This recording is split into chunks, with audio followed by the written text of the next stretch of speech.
How the heck is it May already? Let's talk some more basketball.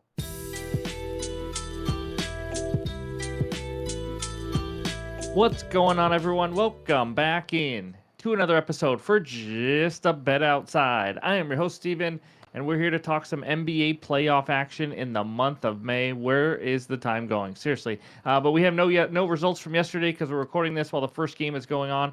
Hopefully, we have a nice little sweep and we can carry that into Thursday. But quick reminder, MLB Best Bets video will be out after this one, so be sure to check it out. But of course, any graphics you see in this video are from an app called OUTLIER. It's the best betting research tool on the market. It's what I use every single day when I research bets. Click the link below in the description. You can get a 7-day free trial. So let's get into it. And that means it's dad joke time. So here we go. And I'm going to be honest, I may have used this one before. If I did, I apologize. I told my wife I wanted to be cremated. It's my last chance to have a smoking hot body.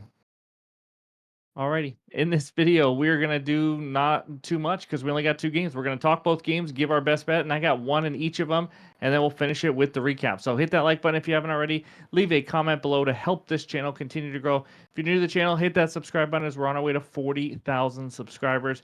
Thank you guys so much for the support all season long. Let's get into it, and that means it's time for the best bets. All right, this first one takes us out to Detroit, where the Pistons host the New York Knickerbockers. Pistons -2. Total in this one is 212.5. As you guys know, I gave out a few futures, and one of them was a first-round future.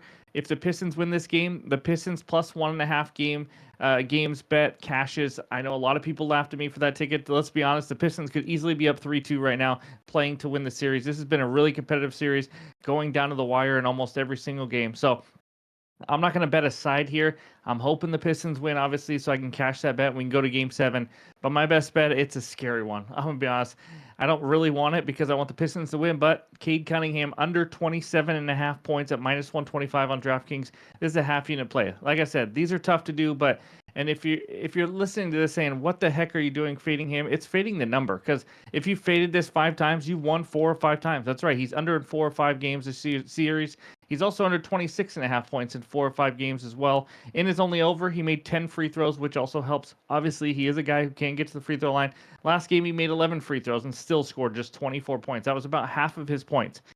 This is not an easy series for him to score, 30 plus points or anything. It's been a slow-paced defensive battle, hence the 212.5 total here. So those kind of games are tough for anybody to score 28 or more points. Cade only attempted 17 shots last game, and Detroit won. So it's not like he's the guy who needs to score 28, 30, 32 points. Otherwise, they don't win. We've seen it before. But OG and this Knicks team, they're doing a pretty good job on Cade.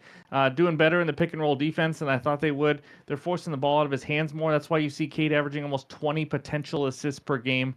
And Cade is averaging 21.4 field goal attempts per game this series.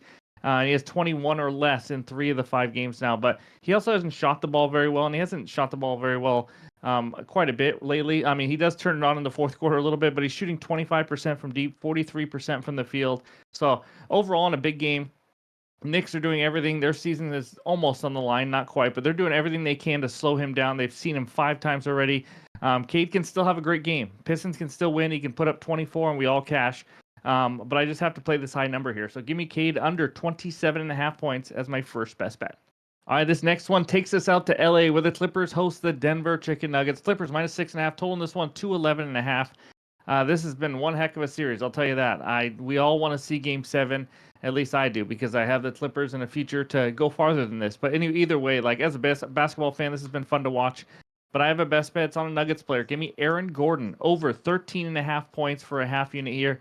He's just been excellent this series. He's doing a great job moving the ball or without the ball. Teammates are finding him.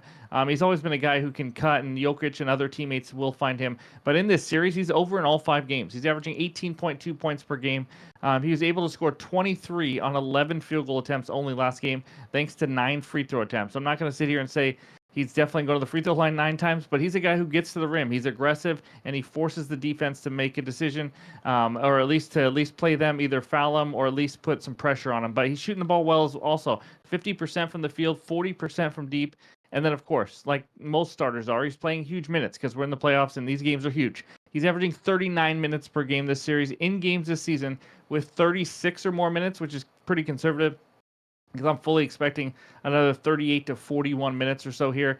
As you can see by this outlier screenshot, with 36 plus minutes played, he's over in 10 of 11 games. His only under 13 points. That's not too shabby. Which just goes to show you when he gets the big minutes, he produces, and he's shown that all series long already. With the Clippers defense, you see them obviously focusing on Jokic, Jamal Murray, especially after that last big game. Now Russell Westbrook's in there. They got a lot of different weapons. They're not just focused on Gordon. He's really stepped up, and he's been kind of a mismatch against the Clippers and their wing players. So, and you've seen Christian Braun struggle a little bit. And that's why Aaron Gordon has stepped up. So, dating back to last regular season meeting, Gordon has now gone over this line in 6 straight games versus the Clippers. Let's make it 7. Let's make it 7 games. Give me Aaron over 13.5 points as my second and final best bet. Any added plays, of course, will be in the pinned comments below on X and on Discord. So before we get out of here, let's check out the recap. There it is. 2 best bets so far. Cade Cunningham under 27.5 points. Hold your breath. Let's get a winner. And Aaron Gordon over 13.5 points at minus 122 for a half unit as well. So thank you guys for watching. As always, I really appreciate it. Hit that like button if you haven't already. But let's have another winning day. Hope you guys all have a great Thursday, and we'll talk to you soon.